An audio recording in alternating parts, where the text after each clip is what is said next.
Salut, salut, j'espère que ça va. Une vidéo pour vous montrer donc en détail ce dont je parlais dans des vidéos précédentes concernant l'importance de la lecture du dollar.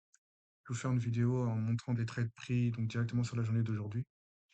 C'est surtout pour mettre l'emphase sur le côté très important donc du dollar lorsqu'on trade une paire, quelle qu'elle soit. Et surtout, c'est intéressant aussi de pouvoir le voir en direct. En fait, tout simplement, il y a la théorie et le pratique, il y a la théorie et la pratique, c'est bien.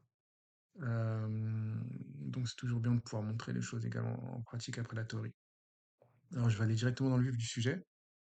Là on parle de la journée d'aujourd'hui. Euh, Concrètement, donc il y a eu deux périodes de trade qui ont été prises. Je vais vous montrer ça. Hop. Donc les périodes de trade pris, là ce qu'on voit à l'heure actuelle sur l'écran c'est le dollar. Les deux périodes de trade pris sont dans les deux cercles. C'est donc la première période à 11 heures du matin, donc le trade USD-JPY, le deuxième trade GBP-USD, Euro-USD, USD-CHF et sur l'or, tous dans les mêmes 2 minutes. Puis après l'après-midi, Euro-USD, or, USD-CHF et AUD-USD, pardon. Donc ça a été pendant la session anglaise et puis pendant la session américaine. Euh, Juste que je vais cacher ça. Euh, Je vais juste vous faire un petit topo rapide. Ce que vous voyez à l'écran à l'heure actuelle en fond vert, c'est les sessions asiatiques. En fond rouge, c'est les sessions anglaises. En fond bleu, c'est les sessions américaines. Euh, L'indicateur que vous voyez avec les traits bleus, etc., là, ce que vous voyez ici, c'est VP Range. Maintenant, comme le marché a avancé, ce ne sera pas utile de vous montrer. En tous les cas, si vous voulez avoir de plus d'informations sur cela, vous avez juste à aller dans les vidéos précédentes, j'en ai parlé. Euh, Et donc, je vais vous montrer également quels étaient les prix au moment où je tradais. Donc, je vais supprimer donc cet indicateur. Hop, ce sera beaucoup plus lisible. Voilà, parfait. Et je vais vous montrer les prix qu'il y avait. Donc, les maximums de prix qu'il y avait sur la période, ils étaient là. Ils étaient là. Je vais vous le mettre en bleu ciel. Et l'autre était là, en bleu. Parfait. Donc, quelle était ma réflexion? C'est tout simple. Pendant la session anglaise, je me suis dit que lorsque le prix allait arriver, donc dans la période de ce cercle de gauche, que le dollar allait certainement aller en arrière, euh, aller faire un petit retracement, tout simplement. C'était le plus logique que je me disais.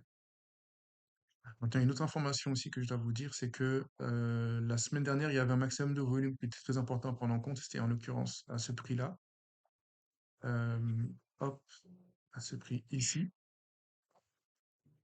Et donc, euh, un prix très important puisque les jours d'avant, donc en l'occurrence autour du 26-27 avril, c'était ce prix-ci qui avait été très important. Euh, c'est ce prix-ci qui avait été le maximum de volume et ça avait été la base pour une hausse qui a eu lieu pendant plusieurs jours. Et donc, lorsque la semaine dernière, le marché revenait sur cela, donc sur le dollar, en l'occurrence, lorsque le dollar passait en dessous de ce prix, on savait que c'était pour une tendance baissière, mais lorsqu'il repassait au-dessus, c'était pour une tendance haussière. Et donc, ce qui s'est passé sur ce prix aujourd'hui, c'est que pendant la session donc anglaise, le marché, donc le jour d'avant, est arrivé dessus, a dépassé, puis le marché a buté sur ce prix. Donc, on sait qu'ici, on était sur une tendance totalement haussière. Maintenant, la raison pour laquelle je suis allé contre cette tendance, c'est que il y a plusieurs manières de trader et ce n'est pas tout le monde qui a la même manière de trader. Et personnellement, je me suis rendu compte que ma manière de trader était plus efficace quand j'allais contre les tendances. Euh, donc après, le but, c'est de pouvoir faire évoluer son trading. Donc par exemple, si vous êtes dans mon cas de pouvoir être performant en allant contre les tendances, le but après, c'est de pouvoir travailler en allant avec les tendances et ainsi de suite. Donc là, je vais juste vous montrer les trades contre la tendance pour vous montrer les entrées, mais après, tout cela dépendra de votre manière de pouvoir appréhender les marchés et de votre manière de lire les marchés et ainsi de suite. En tout cas, à l'heure actuelle, pour cette journée, on était sur une tendance haussière du dollar parce que le prix de 101,306 a été utilisé comme support pour monter. Aussi simple que ça. Mais moi, ce que je recherchais, c'était les trades en sens inverse. Donc, en l'occurrence, lorsque le marché arrivait pour la session anglaise, là, je savais qu'il allait avoir un petit retracement, donc j'en ai profité ici pour prendre des trades. Quand c'était pendant la session américaine, ici, en haut, ce que j'ai fait, j'ai attendu que le marché arrive à là, et donc je savais qu'il allait avoir un petit retracement. Et quand il y a eu le petit retracement, tout ce que j'attendais, c'est que le dollar puisse aller jusqu'à ce prix-ci, c'est un autre maximum de volume à 101,709. Je me suis dit qu'arrivé à là, je pourrais fermer mes trades. Maintenant, dans le cas d'une autre vidéo pour une explication plus approfondie, concrètement, dans ces situations-ci, lorsque le dollar est dans le sens que tu veux, tout ce qu'il y a à faire, c'est plutôt passer un stop loss un peu plus haut et puis d'attendre de voir comment est-ce que le dollar allait passer. Et concrètement, étant donné qu'il y a eu cette baisse-ci, il était toujours possible de pouvoir gratter quelques pions ici. Jusque moi, mon but, c'était de vraiment pouvoir faire cette vidéo et de pouvoir vous montrer jusqu'à des niveaux précis pour pas vous embrouiller. Mais effectivement, dans le meilleur des cas, c'est toujours bien de pouvoir après attendre de voir comment est-ce que le marché réagit au niveau de ce maximum de prix pour pouvoir gratter le maximum et pour après même d'un point de vue graphique retomber sur ses pieds ici. Donc en gros ici c'était le prix. Euh, alors juste que je sais pas si ça se voit réellement, mais en gros d'attendre hop que ce prix ici puisse être atteint ici tout simplement. Alors, donc c'est pour l'explication du dollar, la lecture que j'ai eue, et donc je vais vous montrer donc comment est-ce que je l'ai appliqué directement sur le Forex. Alors, on va voir directement avec l'or, sur le trade que j'ai pris sur l'or. Alors, comme dit sur l'or, pendant la session anglaise, je m'attendais à ce que le dollar baisse, donc selon le cercle à gauche. Et donc, en gros, étant donné que je tradais l'or, j'ai acheté de l'or contre le dollar. Donc, j'en ai acheté pendant la période, cette petite période, en sachant que j'étais pas dans la trend, c'était pas des trades très longs que je m'attendais à prendre. Donc j'ai acheté de l'or ici et je l'ai vendu ici contre le dollar. Hein, Pendant, pendant, pendant le premier cercle que je vous ai montré. C'est ce que j'ai fait. J'en ai acheté ici et j'en ai vendu ici. Par contre, étant donné qu'on voit pas ma souris, attendez, je vais vous faire avec des cercles, ce sera peut-être un peu plus lisible. Hop, hop, donc voilà. Tac.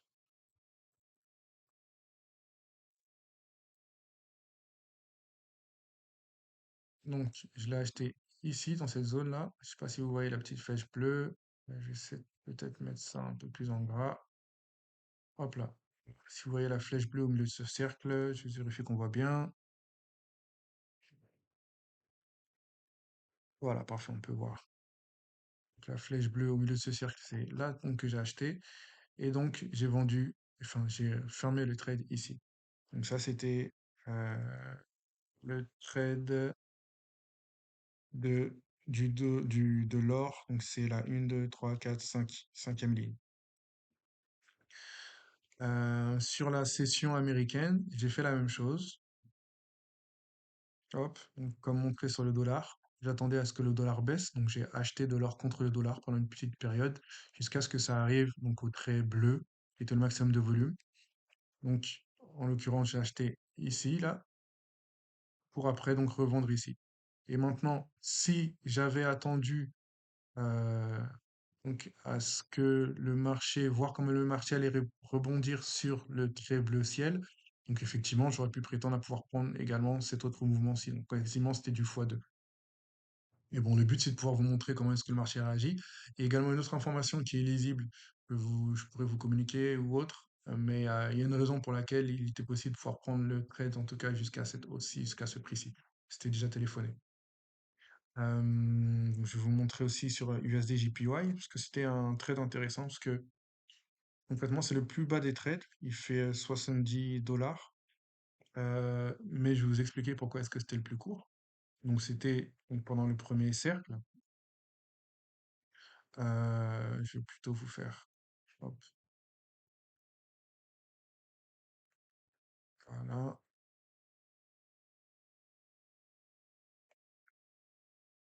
Donc, ça a été pris ici, on sell. Donc là, je m'attendais à ce que le dollar baisse. Donc j'ai pris une baisse ici sur le dollar. Donc j'ai vendu du dollar contre GBP et JPY, parce que je savais que le dollar allait baisser. Et la chose, c'est que je savais que ça allait être un trade court. Tout simplement parce que le plus bas de la session asiatique était très proche. Donc même si que le dollar allait baisser, je m'attendais pas à ce que ça fasse vraiment une très très grosse baisse. Tout en sachant que dans tous les cas, j'étais dans une trend haussière pour le dollar. Donc la vente du dollar, je sais que ça allait pas être mon meilleur trade du jour. En tout cas concernant USD JPY. C'est pour ça que ça a été un trade très court.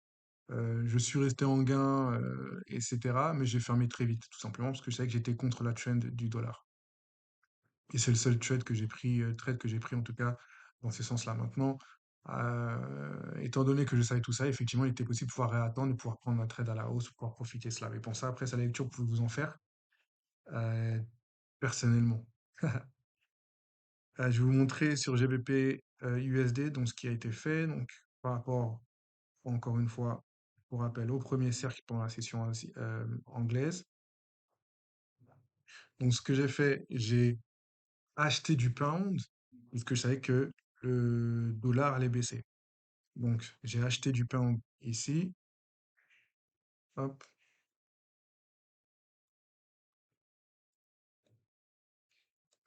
hop là. Voilà. J'ai acheté du pound ici et j'ai revendu ici. Hop, juste ici, à ce prix-là. C'était quelque chose de rapide dans tous les cas, parce que je m'attendais pas à ce que ça dure longtemps. Mais je savais que dans tous les cas, étant donné qu'on était sur une trend haussière pour le dollar, que dans tous les cas, il y avoir une baisse, dans tous les cas. Je vais vous montrer, il nous manque quoi? Sur Euro USD. Donc, pendant la session anglaise, hop, donc j'ai acheté de l'euro ici contre le dollar. Donc c'était quelque chose de très rapide, encore pour rappel, puisque je savais que le dollar allait baisser. Donc j'ai acheté du dollar ici. Donc, je vais zoomer un peu. Parfait. J'ai acheté, pardon, de l'euro ici, parce que je savais que le dollar allait baisser. Donc j'en ai acheté, hop. Et j'en ai acheté également donc ici, parce que je savais que le dollar allait baisser. Et encore une fois, si j'avais attendu de voir comment est-ce que le marché allait réagir contre le maximum de volume, le trait bleu ciel que vous voyez, donc effectivement, j'aurais pu prétendre après à pouvoir aller au moins jusqu'au plus haut de la session américaine.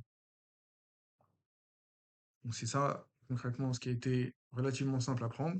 Comme dit précédemment, le but de la vidéo, c'est surtout de vous montrer l'incidence du dollar sur les paires et ainsi, grâce à cela, euh, il est possible de pouvoir prendre des décisions. Maintenant, le plus important, et je vais vraiment vous répéter cela, c'est qu'il faut savoir quelle est votre manière de trader. Personnellement, je me suis rendu compte que je suis beaucoup plus fort lorsque je prends des trades qui vont à l'encontre de la trend. Je suis plutôt pour les trades courts.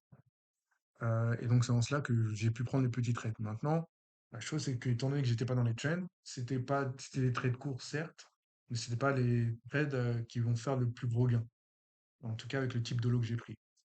Donc après, c'est à chacun de trouver sa manière de trader, quels sont les trades où est-ce qu'on est le plus efficace, si c'est en sell ou en buy, et également de savoir si c'est des trades qui sont dans la trend ou hors de la trend.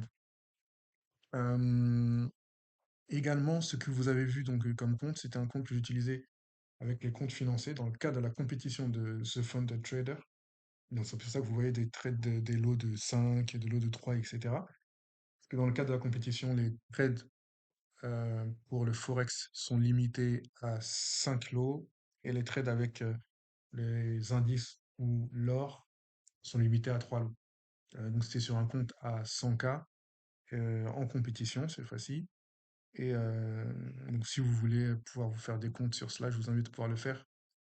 Très important. Je vous ai mis des liens en description, mais également c'est très important, je pense, pour vous de ne pas trader vos propres fonds, mais de pouvoir trader avec des fonds financés pour bah, déjà maîtriser les pertes et également avoir un meilleur levier pour pouvoir trader les plus grosses sommes. Plus concrètement, avec les sommes que vous pourriez mettre, euh, c'est pas tout le monde qui peut trader avec 100K, avec 500K, 400K, etc. Alors que vu que l'entreprise vous donne la possibilité de pouvoir trader avec ça, cela vous donne des leviers beaucoup plus puissants. Et après, même si vous comparez cela à la somme investie de base, bah, vous voyez que vous faites vraiment des retours sur investissement énormes. On est quasiment à du x300, à du x1000 lorsque vous êtes en gain. Parce que concrètement, si on compare, par exemple, si vous prenez un compte, on va dire, à 500 euros, qui serait un compte autour de 100K, voire plus.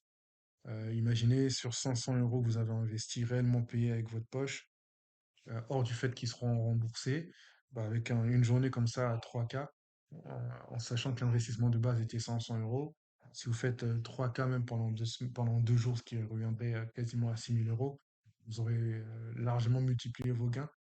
Donc c'est ça le plus important pour moi. Et donc voilà, j'espère que cette vidéo vous aura aidé. N'hésitez pas à la mettre en pratique. Euh, j'ai bien sûr d'autres solutions à vous proposer pour pouvoir avoir une meilleure lecture des marchés, etc., etc. Si vous désirez avoir plus d'informations à ce sujet, j'ai d'autres solutions pour cela, que ce soit automatique ou des aides à pouvoir visualiser où en est le marché, pour pouvoir vous aider à prendre les meilleures décisions. Voilà, donc j'espère que cette vidéo vous aura plu. N'hésitez pas à laisser des informations, des commentaires ou autres. Allez, ciao, ciao!